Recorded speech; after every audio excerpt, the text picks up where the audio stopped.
Good morning, everyone. This is Ms. Hyderabad, and today I will teach you how to protect your children from child abuses. Child abuse is more common than you might think. How you protect your children from child abuse? Dear parents, child abuse, sexual abuse is more common than you might think. But there are simple ways parents can protect their children and reduce the life they will be abused. So, mm, in these time periods, kids are naturally curious about their privates, about their bodies from a really young age. They have it to so many questions.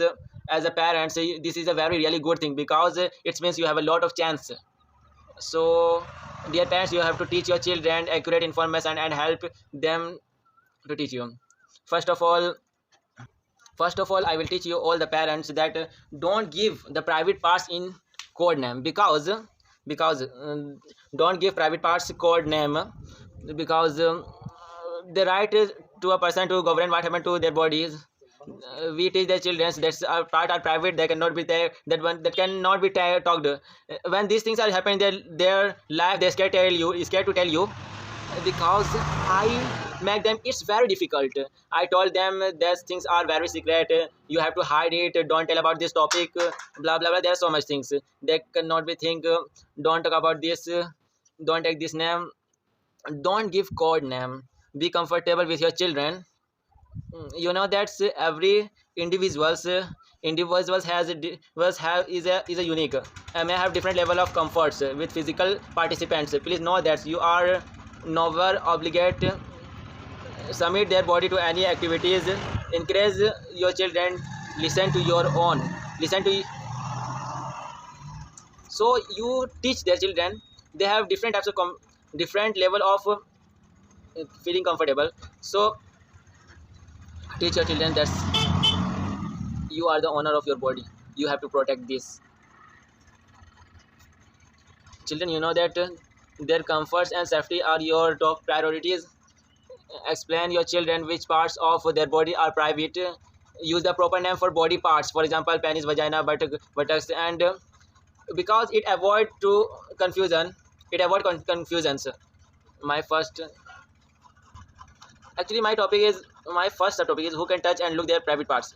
No one. The answer is no one. Only your parents when he was cleaning, and doctor when inspecting medical things. So nobody have right to touch your private parts.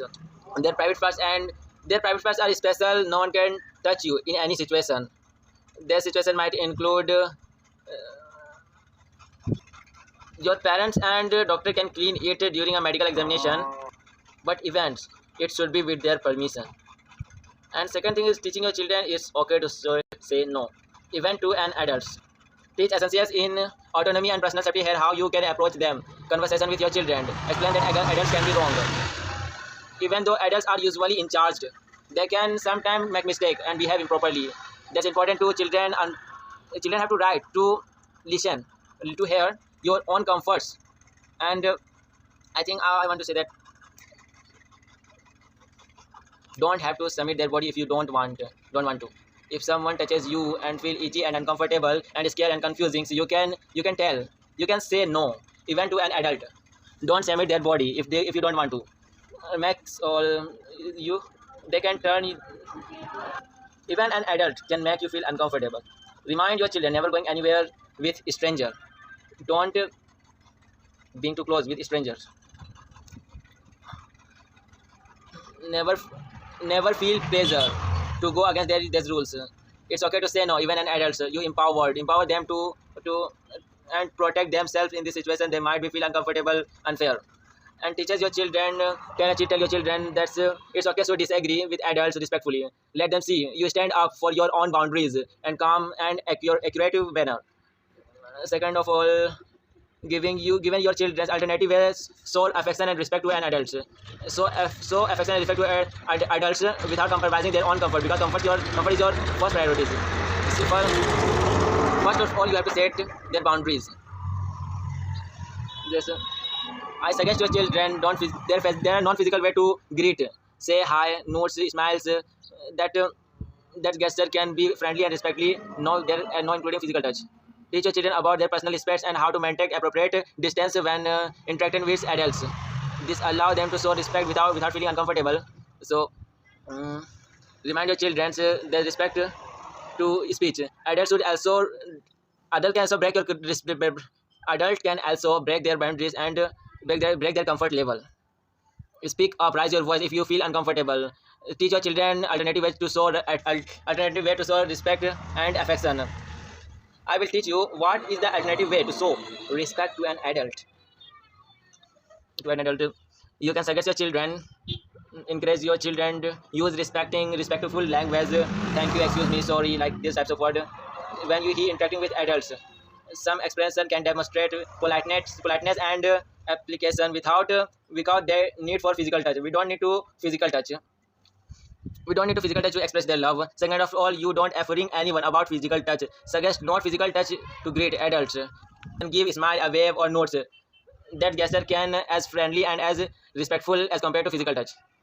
At like holding a door and open and carrying something can be a way to show respect and kindness and love and proper gesture.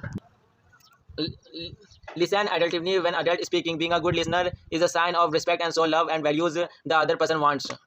Teach your children appreciate you or thank you. Appreciate using word express and show respect. And third is how to teach your children.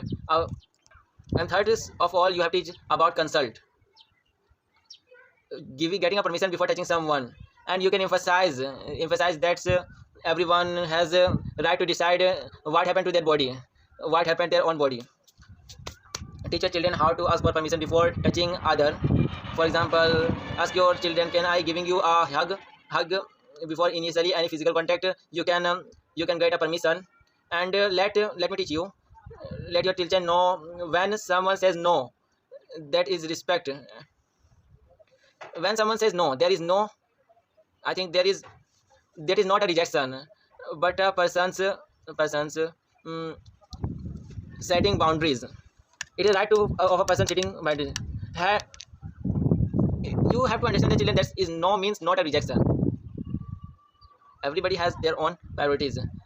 Setting boundaries is very important things. You can be a part of use role playing to practice asking for permission in different situations, such as before giving a hug or throwing a toy. This gives your child practice experience and respecting consult.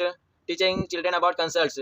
Don't bring Start this practice at your home. First of all, you have to teach your children about consult and permission. Some touches are appropriate, such as high five, handshake, first, and hug. You have to permission for doing this types of physical contact. You have to get permission for these things. I think clarified that certain touches like hug and holding hand, asking permission, children, you feel comfortable talking about boundaries and consult. You have to be comfortable. If you have any comfort about consult, touching, and personal space, how do you include consult with someone when your children ask for permission before touching, demonstrative respect, and encourage them to continue practicing consult. Encourage your children to practicing consult. Get permission before touching others with respect for preference. Making boundaries and taking consult help them to make a healthy boundary and relationship between people.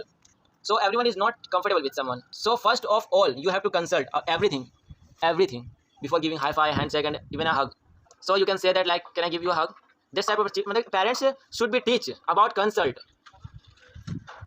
But parents have to teach consult at home and practicing them to consult before touching someone. Consult is very important. It is very important part having them to understand personal boundaries and safety. How to guide your children. The main question is how to guide your children. Recognizing and small things, responding to different types of touches. Teach your children about okay touches and not okay touches. It is my third topic. I think fourth. If you feel okay touches like this touches that feel you comfortable, like high five, handshake. So these touches are okay touches if you feel uncomfortable. If only not okay touches are these touches make them uncomfortable, scaring, and itchy, confusing, especially in private areas without their consent. I think there are many